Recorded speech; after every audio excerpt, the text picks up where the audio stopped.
Hi, I understand that you're looking to sell your home, but you have a lot of thoughts and a lot of things to consider before you do. One would be the current market value of your home, and the other would be the equity in your home. So when you find those two things out, then you can make a decision as to whether you want to sell or not.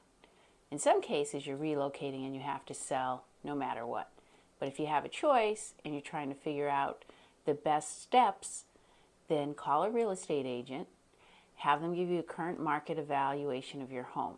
That means what it'll sell at in today's market. And then if you have a mortgage, subtract that out, any closing costs, and that should be your net profit or your home equity, what you'll walk away with at the closing table. That's always important to know before you move ahead. Now, it's 2023. We've had a lot of interest rate hikes, and it's made a lot of changes for buyers. But I want you to know the inventory is still low, meaning there's not very many homes for sale, and there's still a majority of buyers in the market. So what does that mean? That means if you were to list your house today, you would have 20 buyers coming to your home, and maybe 5 would give you an offer. It would be nice if everybody did, but it just doesn't work out that way. Unless your house is in mint condition in a great location, and then it will. So how do you know when it's a seller's market? When there's a low inventory of homes for sale and there's still a majority of buyers. And that's the case today in upstate New York. Yes, interest rates have affected things. Maybe it's not as crazy as 21 or 22, where you could, and I've seen this, done nothing to your house and sold it for $100,000 more. That's probably not going to happen in today's market. But you still will get good buyers coming to your home to decide if they want to purchase. The thing is, the key thing is your listing price.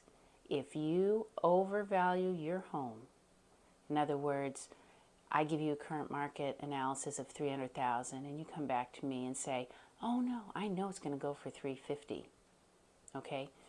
And you don't go with me, you go with someone else who just says, yes, yes, yes, I'm going to give you $350,000. Okay, buyers are smart. They can see everything. They know how many times you put it on the market. They can see if you've ever had any insurance issues. They look at the last time it was on the market and now, and they can see what changes you've made. And they decide if those upgrades are what they're looking for. But if you overprice it, they're not going to come look. Or if they come look, they're not going to give you an offer. I mean, I actually had a listing. I went with the seller, overpriced. We had 30 showings, and not one person gave us an offer. It happens. So you have to be smart. You have to be logical. Everybody wants a deal, right?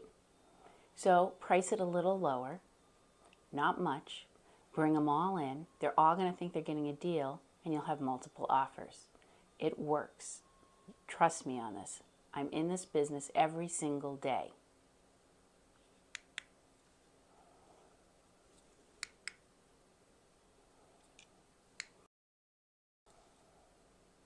What do you have to do to get your house ready for sale?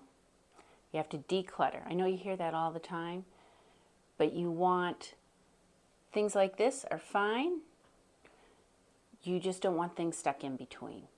You want to take down some of your personal pictures.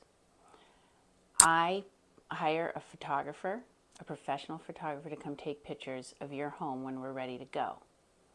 If there's something that needs to be fixed, get it fixed.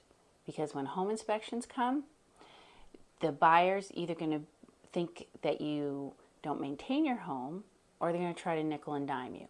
Or if it's a major item, they're going to want their guy to fix it, who may be more expensive than your guy. So give that some thought. When you walk into your home, act like you're a buyer. Pretend you don't know this house, and take a really good hard look at it. Simple little things. And if you have a dishwasher leak, or I've actually seen ice makers be an issue. But if we disclose that in the beginning, it's not an issue. So always make sure you tell your real estate agent everything. And then you can decide together what really needs to be fixed and what doesn't. That would be my best advice to you. So when your real estate agent comes to your home to give you a current market analysis, and you pull out your phone and you say, oh, Zillow says my house is worth this much. Redfin says my house is worth this much. Those are just averages. They're not comparable. So what I'm saying is they pinpoint through GPS your home, and then they take a radius of 2 miles, 5 miles, 10 miles. They take all those sales, could be any kind of house, a yucky house, a mini mansion, and they average them and say, okay, your house is worth this much.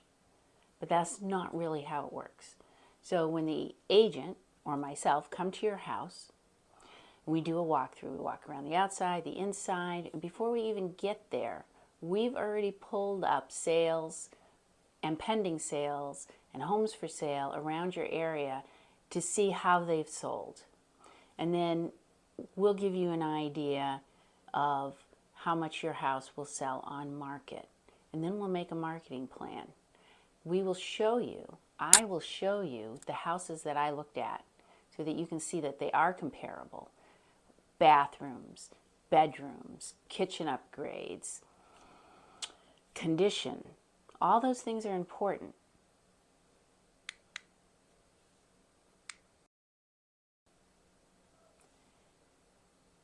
So once we've gone through all those steps and we're ready to list your home, we will decide on where a lockbox will go, what advertising we're going to do, if any, because the MLS goes out and is picked up by everybody. Redfin, Zillow, HomeSnap, you name it, they get it.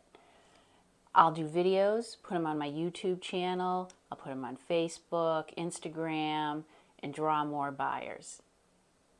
But we have to decide on a schedule, a showing schedule. So if your house is in really good condition, in a great neighborhood or location, then maybe we ask you to stay away for Saturday, Sunday, Friday night, Saturday, Sunday. Just be out of the house, go to your families, and we open it up for showings for those 3 days and see what happens. And then we can decide Monday through Friday the next week, if we don't have any offers, what that showing schedule will look like. Okay, are you ready to sell?